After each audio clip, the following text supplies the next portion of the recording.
بچا جائے۔ تو وہ تو مسلم شریف میں ہی حدیث ہے 246 کہ بندے کے کفر اور اسلام، شرک اور ایمان کے درمیان فرق نماز ہے۔ نماز چھوڑنا خود اتنا بڑا گناہ ہے کہ ایک جمعہ پڑھا اور دوسرا جمعہ پڑھا، یہ نہیں کہ درمیان کی نمازیں بھی ساری معاف ہو، نہیں۔ نماز جب چھوڑ دی تو وہ تو خود کبیرہ گناہ ہے، اس سے بڑا کبیرہ گناہ کون سا ہے؟ چھوٹے گناہ جو ہے نا، وہ کبھی بائی چانس بدنگاہی ہو گئی، یہ چھوٹے گناہوں میں آتا ہے، بائی چانس، زبردستی نہیں۔ اور مولا علی کی حدیث ہے صحیح مسلم میں کہ مولا علی کہتے ہیں میں نے خود اللہ کے نبی سے یہ بات سنی تھی کہ میرے رب نے مجھے حکم دیا ہے اچانک پڑ جانے والی نگاہ کے اوپر کہ میں فوراً اسے ہٹا لوں، جس میں اکثر کہتے ہیں پہلی نگاہ معاف ہے۔ پہلی نگاہ کا یہ مطلب نہیں کہ پہلی نگاہ میں چھوڑ کے آنا ہے کہ پلک جھپکنے سے پہلے، نہیں۔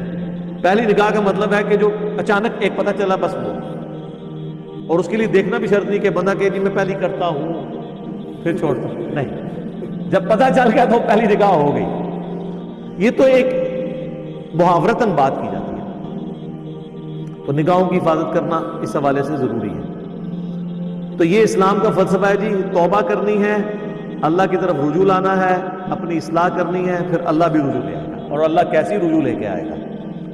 بخاری اور مسلم دونوں میں حدیث ہے، مسلم میں ذرا تفصیل کے ساتھ ہے، مشکات کی دوسری جلد میں اللہ کی رحمت والے چیپٹر میں آپ کو یہ حدیث مل جائے گی۔ نبی علیہ السلام نے اسے مثال کے ساتھ بیان کیا، بخاری میں بھی ہے، مسلم میں ذرا زیادہ تفصیل کے ساتھ ہے کہ جو شخص اللہ کی طرف گناہ کے بعد توبہ کرتا ہے تو اللہ تعالیٰ کو اس کے توبہ کرنے سے اور اپنی اصلاح کرنے سے کیا خوشی ہوتی ہے، اس کو نبی علیہ السلام نے ایک مثال سے بیان فرمایا۔ آپ صلی اللہ علیہ وآلہ وسلم نے فرمایا کوئی تم میں سے ایسا شخص ہو جو کسی ریگستانی سفر پر ہو اور اس کا سارا ساز و سامان اس کے اونٹ پہ لدا ہو، اور ریگستان میں تو آپ کو پتہ ہے کئی ہفتے تک نہ پانی نہ کھانے کی کوئی چیز ملتی ہے، وہ اسی سامان کے اوپر آپ کی زندگی ڈیپینڈنٹ ہوتی ہے، اور وہ کہیں تھوڑی دیر کے لیے آرام کرے اور اسی دوران اس کا اونٹ وہاں سے غائب ہو جائے، اس کی آنکھ لگی اور اونٹ غائب ہو گیا، اب وہ بیٹھ کے اپنی موت کا انتظار کرنا شروع کر دے، کیونکہ پیدل بھی چلے گا تو اتنا ہی دور نکل چکا ہے کہ وہ پانی تک پہنچ نہیں سکتا۔ پھر اچانک سے اس کا اونٹ ساز و سامان والا واپس آ جائے تو اسے کتنی خوشی ہوگی؟ وہ اتنی خوشی ہوگی جتنا ایک بندہ مردہ زندہ ہو جائے یا لا علاج بیماری سے بندہ ریکور کر جائے۔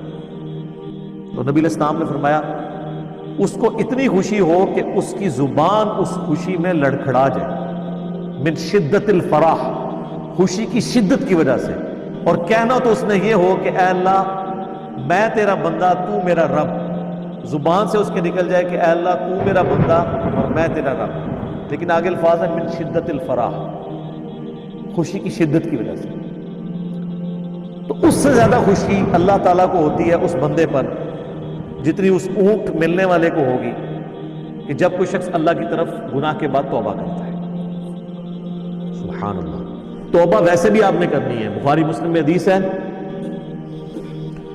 نبی علیہ السلام نے فرمایا کہ بے شک میں بھی اپنے رب سے 70 سے زیادہ دفعہ روزانہ استغفار کرتا ہوں۔ نبی علیہ السلام کس لیے کرتے تھے استغفار؟ تاکہ امت کی ترغیب ہو۔ یہ نہیں ہے کہ کسی نے گناہ کرنا ہے تو اس نے استغفار کرنا ہے، اس کے بغیر بھی اللہ کی طرف رجوع لانا ہے۔ بعض اوقات انسان کو آئیڈیا نہیں ہوتا کہ انسان کوئی گناہ کر رہا ہے۔ صحیح مسلم میں حدیث ہے جو ہم نے فرض نماز کے بعد والا جو ہمارا یہ گرین کارڈ ہے اس کے اندر ہم نے وہ دعا ڈالی ہوئی ہے، اور اس حدیث کے راوی جو ہیں وہ مولا علی ہیں رضی اللہ تعالیٰ عنہ، کہ نبی صلی اللہ علیہ وآلہ وسلم جو ہیں وہ فرض نماز کے بعد دعا کیا کرتے تھے۔ یہ مسلم میں حدیث ہے 1813، اللہم اغفر لی ما قدمت وما اخرت وما اسررت وما اعلنت وما اسرفت وما انت اعلم به منی انت المقدم وانت المؤخر لا الہ الا انت، یعنی تجھے ہی پتہ ہے کئی گناہوں کو تو مجھے پتہ بھی نہیں ہے، وہ بھی میرے گناہ معاف کر، انجانے میں بھی ہو جاتے ہیں۔ تو توبہ والا معاملہ تو میرے بھائی کریٹیکل ہے، یہ تو ہر شخص کو ضرورت ہے، حتیٰ کہ اس کا کلائمیکس وہ حدیث ہے جو بخاری اور مسلم دونوں میں ہے، اللہ کے محبوب صلی اللہ علیہ وآلہ وسلم نے فرمایا کوئی شخص بھی محض اپنے اعمال کی بنیاد پہ جنت میں داخل نہیں ہوگا۔ صحابہ نے جرأت کر کے عرض کی کہ اللہ کے نبی آپ بھی؟ فرمایا ہاں میں بھی، جب تک میرے رب کی رحمت مجھے ڈھانپ نہ لے میں بھی محض اعمال کی بنیاد پہ جنت میں نہیں جاؤں گا۔ تو سر باقی کس کھاتے میں؟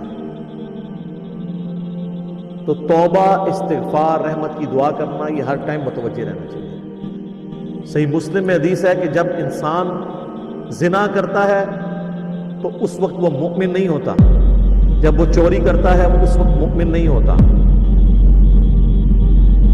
اسی طریقے سے اور آپ نے کبیرہ گناہ گنوائے اور پھر الفاظ ہے کہ اس کے اندر سے ایمان نکل کے اس کے سر پہ منڈلانا شروع کر دیتا ہے،